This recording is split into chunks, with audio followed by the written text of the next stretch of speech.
भ्रष्ट भ्रष्ट आणि निष्क्रिय सरकार आहे। या सरकारने केंद्रात आणि राज्यात कामगार विरोधी धोरण राबवलेलं आहे। कामगारांच्या संरक्षणासाठी हितासाठी 44 कायदे पूर्वी होते।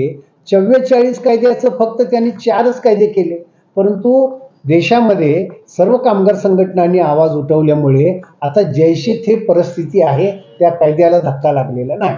म्हणून ही सरकारच म्हणून निष्क्रिय, भ्रष्टाचारी आहे, विकासावर बोलत नाही, बेरोजगारीवर बोलत नाही, फक्त हिंदू मुस्लिम, फक्त त्या ठिकाणी ख्रिश्चन समाजाच्या धार्मिक स्थळावर हल्ले, दलितावर हल्ले, मुसलमानावर हल्ले, आदिवासीवर हल्ले, अशा प्रकारे ही सरकार केंद्रातली आणि राज्यातली ही जातीवादी सरकार आहे। यांना देशाचा विकास नसून फक्त हिंदू राष्ट्राच्या नावाने या देशातल्या हिंदू समाजाला फसवण्याचा धंदा त्यांनी स्वीकारलेला।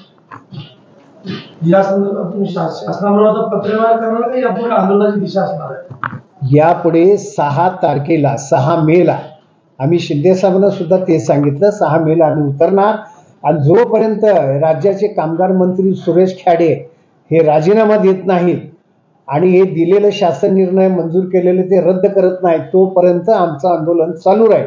आम्ही मूठभर का होईना, परंतु 6 मेला रस्ता रोको करणार आणि 7 मेला सुद्धा करणार, पूर्ण ताकदीनं करणार। या पद्धतीने आम्ही सरकारच्या विरोधात युद्ध पुकारलेलं आहे आणि त्याचबरोबर वेगळ्या पद्धतीनं पुढे जाऊन मुंबई उच्च न्यायालयात राज्याच्या कामगार मंत्र्याला आणि सूचक अनुमोदन दिलेले आहे हे सोलापूरचे 2 आमदार जे आहेत, विजय देशमुख आणि सुभाष देशमुख, यांच्या विरोधात देखील आम्ही मुंबई उच्च न्यायालयामध्ये धाव घेणार आहे। आणि यांनी लोकप्रतिनिधी कायदा 1948चा भंग केल्यामुळे त्यांनी दिलेलं जे शपथपत्र आहे विधानसभेमध्ये, त्या ठिकाणी सभापतींच्या समोर त्यांनी दिलेले शपथपत्र, त्याची सर्टिफाय नक्कल आम्ही मागितलेली आहे आणि त्यांची आमदारकी रद्द करावी आणि त्यांच्यावर फौजदारी गुन्हे दाखल करावे, अशा पद्धतीने त्या ठिकाणी आमचं आंदोलन कायदेशीर चालू राहील आणि रस्त्यावर देखील आम्ही येण्याचं काम करू।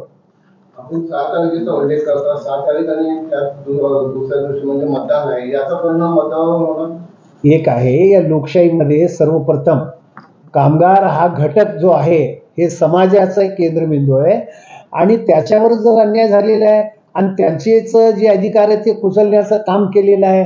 आता मला तुम्ही सांगा, एक बीडी कामगार सोलापूरमध्ये बीडी करते, एक यंत्रमाग कामगार तो शहरातला कामगार आहे, म्हणजे वेगवेगळे 170 क्षेत्रातले असंघटित कामगार या ठिकाणी सेवेत आहेत। त्यांच्यावर अन्याय झाला तर त्यांनी इथून 30 किलोमीटर मोहोळला न्याय मागण्यासाठी जावं का, हा एक प्रश्न आहे। आणि शासन निर्णयामध्ये देखील असंच नमूद केलेलं आहे की जिल्ह्याच्या ठिकाणी हे कामगार भवन जे 6 मजली इमारत आहे ते जिल्ह्याच्या ठिकाणी बांधण्यात यावं, असं नमूद असताना कामगार मंत्र्यांनी त्या ठिकाणी शासन निर्णयाचं उल्लंघन केलं, कायद्याचं उल्लंघन केलं आणि मनमानी पद्धतीने तिकडे घेऊन गेल्यामुळे इथल्या कामगारांची फसवणूक आहे। आणि कामगारांची जर फसवणूक होत असेल तर आम्ही निवडणूक बघणार नाही, आत आणि बाहेर बघणार नाही, आमच्यावर 4 पोलीस केसेस उद्या, आमची पूर्ण रस्त्यावर येण्याची तयारी आहे।